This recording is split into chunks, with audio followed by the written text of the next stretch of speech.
अस्सलाम वालेकुम नाजरीन। इस एपिसोड के आगाज में हम देखते हैं शाम के महल में गुमश्तगीन अमीर कायनमाज से कहता है, नए बोझ ने मुझे और इस बच्चे को इन मुनफरद जमीनों पर हुकूमत करने का मौका फराहम किया है। उसने वकालत मेरे हाथों में छोड़ी है। तो कायनमाज कहता है, तुम हमेशा लालची थे गुमश्तगीन, हमेशा। वैसे हमारे दरमियान इख्तलाफात की भी वजह यही थी। तो गुमश्तगीन कहता है, फिलहाल चलो इसे एक तरफ छोड़ देते हैं। अहम बात शाम की हुक्मरानी को यकीनी बनाना है। इस मामले में मौसल और एलबेल की हैसियत क्या है? तो कायमाज कहता है, मैं यहाँ पर मलक म्यूदोद के बेटों से ली गई इजाजत के साथ आया हूँ, वो भी सलाहुद्दीन के एक अयूबी होने के नाते जंगी रियासत के मुहाफिज बनने पर बेसकून है। ये सुनकर गुमश्तगीन खुश होते हुए कहता है, ये मेरे लिए वाज़ेह हमायत का सबूत है। तो कायमाज कहता है, गुमश्तगीन अभी के लिए ऐसा ही है, ऐसा ही है। हमें अब सलाहुद्दीन के खिलाफ कुव्वत बनानी चाहिए, लेकिन तुम उसे जानते हो, वो शाम को तुम्हारे लिए नहीं छोड़ेगा। तो गुमश्तगीन कहता है, सलाहुद्दीन की कोई अहमियत नहीं है। आखिर में नायब कौन होगा इसका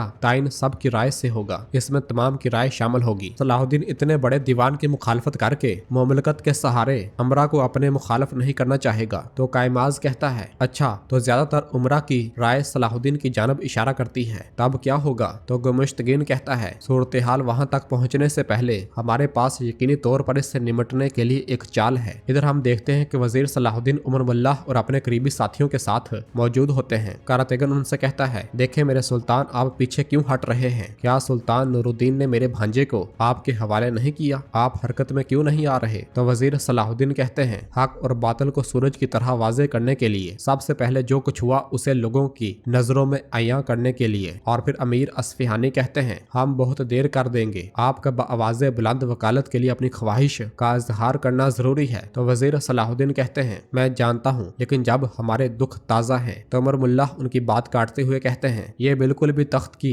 मोहब्बत नहीं है सलाहुद्दीन, आपकी ख्वाहिश का मतलब सुल्तान नूरुद्दीन की मिरास को महफूज रखना है, वरना मुझे डर है कि सारी ताकत किसी लालची आदमी के हाथ में आ जाएगी। तो वजीर सलाहुद्दीन कहते हैं, ये हमारे लिए तबाही होगी। और फिर वजीर अमाद कहते हैं, मेरे सुल्तान आलम इस्लाम की नजरें हम पर हैं, इस उम्मत का आपके अलावा कोई हामी नहीं है। तो वजीर सलाहुद्दीन कहते हैं, अस्तगफिरुल्लाह, मैं अपने सुल्तान की मिरास और उनके मकसद को यकीनन बेआसरा नहीं छोड़ने वाला। मैं अपनी जिम्मेदारी से नजरें नहीं चुरा रहा, बल्कि सही वक्त के इंतजार में हूँ, क्योंकि हर कोई समझता है कि इंतजार करने में कोई भलाई नहीं है, इसलिए हमें वही करना है जो जरूरी है। काजी फाजिल बगदाद के लिए रवाना हूँ, मैं नियाबत का तालब हूँ, ये मोहतरम खलीफा को बताएं, उनकी जानब से भेजा गया फरमान हमारे काम को आसान कर देगा। दूसरी जानब बोरो जंदान का दरवाजा खोलने की कोशिश कर रहा होता है और फिर नाकाम होने के बाद वो लेटे हुए शख्स की जानब देखते हुए कहता है, ऐसे सो रहा है जैसे मर गया हो। तो वो शख्स कहता है, तुमसे पहले भी फरार होने की कोशिश करने वाले गुजरे हैं, तुम जिंदा बाहर नहीं निकल पाओगे, बेकार में कोशिश न करो। तो बोरो उससे कहता है, अपनी नींद को देखो, तुम गालबन अपनी जिंदगी से थक गए हो, मेरी जिंदगी की कोई अहमियत नहीं, भेड़ियों ने खून को चख लिया है, या तो मारूंगा या मर जाऊंगा। ये सुनकर वो शख्स कहता है, ये कैसे हो सकता है? तुम? तो बोरो पूछता है, क्या तुम मुझे जानते हो? वो शख्स खुश होते हुए एकदम से खड़ा हो जाता है और आगे बढ़ते हुए कहता है, मैं तुम्हें तुम्हारी माँ और बाप से भी ज्यादा जानता हूँ, पागल भेड़िए। ये सुनकर बोरो खुश होते हुए पलटता है और कहता है, कराकोश, ये तो तुम हो। और फिर अगले ही लम्हे बोरो उसके साथ लिपट जाता है। वो दोनों बहुत ज्यादा खुश होते हैं। बोरो कहता है, मैंने आखिरकार तुम्हें ढूंढ लिया, तुम्हारी तरह मर्दों जैसे सोने वाले दुनिया में है ही कितने, यहाँ पर इतनी क़यामत बर्पा हुई और मैं तुम्हें बेदार भी नहीं कर सका। तो कराकोश कहता है, मैं क्या करूँ पागल भेड़िए, मैं थोड़ा खाता हूँ, थोड़ा बोलता हूँ, लेकिन मैं सो थोड़ा भी नहीं पाता, सिर्फ मुझे इसका हल नहीं मिल सका। तो बोरो उसे फिर से गले लगाते हुए कहता है, तुम जिंदा हो, तुम जिंदा हो, अल्लाह का शुक्र है। बताओ गोकबोरू कहाँ है, हमारा भाई कहाँ है? तो कराकोश नजरें चुरा लेता है।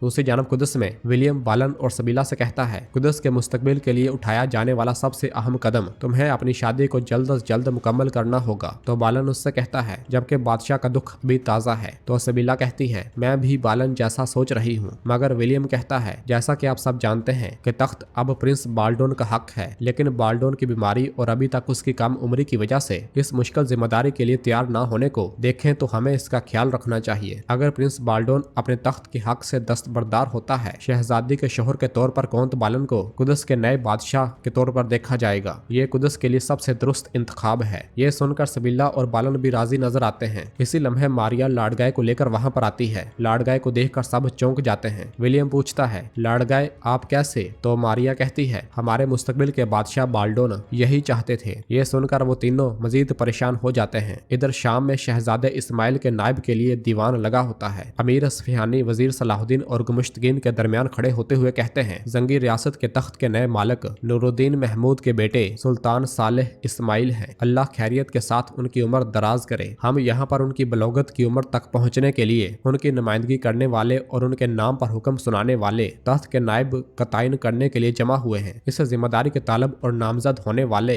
एक हलब के अमीरों में से गुमुश्तगीन है। और फिर तस्बीह निकालते हुए कहते हैं, इनका निशान चांदी की तस्बीह है। और आप दूसरे की बात करें तो वो नामजद उम्मीदवार सलाहुद्दीन अयूबी हैं, मिस्र के सुल्तान। इनका निशान अकीक पत्थर की अंगूठी है। और फिर वोटिंग का अमल शुरू होने से पहले काजी फाजल दुआ मांगते हुए कहते हैं, ए मेरे अल्लाह तू अहले इस्लाम को मायूस न छोड़। और फिर अमीर अस्फहानी मजीद कहते हैं, दोनों नामजद उम्मीदवारों में से तख्त के नायब के लिए जिसको चाहते हैं उस नामजद उम्मीदवार के निशान को मुंतखब करेंगे। इस इंतखाब का अमन के साथ नतीजे तक पहुंचना ये हमारे मरहूम जन्नत मकानी सुल्तान नूरुद्दीन महमूद जंगी से हमारी वफादारी है। चलें दाएं तरफ से शुरू करते हैं। ये कहते साथ ही अस्फहानी दाएं जानब बैठते हैं और अंगूठी मुंतखब करते हैं, जबकि सामने से अमीर कायमाज तस्बीह मुंतखब करता है। उमर मुल्लाह अंगूठी मुंतखब करते हैं, सामने वाला तस्बीह मुंतखब करता है। वजीर अमाद अंगूठी मुंतखब करते हैं, सामने वाला तस्बीह मुंतखब करता है। और इसके बाद एक और तस्बीह मुंतखब करता है। मुकाबला यहाँ तक 4-3 तक पहुँचता है। और फिर कुछ देर सोचने के बाद आखिरी अमीर अंगूठी का इंतखाब करता है और मुकाबला 4-4 से बराबर हो जाता है। ये देखकर अमीर अस्फहानी फिर से खड़े हो जाते हैं और कहते हैं, 4 तस्बीहात के मुकाबले में 4 अंगूठियां, राय बराबर है। जब ऐसी सूरत हाल है तो हमारी आदत के मुताबिक तख्त के नायब का तयन करने के लिए 2 दिन के बाद फिर से इंतखाब होंगे। तब तक सब सोचें और जान जाएं, और अगर किसी ने कुछ कहना है तो कह सकता है। तो वजीर सलाहुद्दीन कहते हैं, रियासत और उम्मत के लिए जो ठीक हो वही हो। गुमुश्तगीन कहता है, खैर और शर में फर्क करने के लिए कुछ बादनियती पर मबनी साजिशों का पर्दा फाश करना जरूरी है। तो जवाबन वजीर सलाहुद्दीन कहते हैं, ये कैसा इत्तेफाक है, मैं भी यही चाहता हूँ। तो अस्फहानी कहते हैं, ये ना भूलें कि बगैर सबूत और गवाहों के बात हमारे दीवान पर बुरा असर डालती है। तो गुमुश्तगीन कहता है, फिक्र न करें मोहतरम वजीर साहब, मेरे पास एक गवाह है। अगर आप इजाजत दें तो मैं उसे यहाँ पर पेश करना चाहूंगा। इजाजत मिलने पर कराजा एक शख्स को लेकर वहाँ पर आता है। अस्फहानी पूछते हैं, ये शख्स कौन है? तो गुमुश्तगीन कहता है, मलक इस्माइल को बचाते वक्त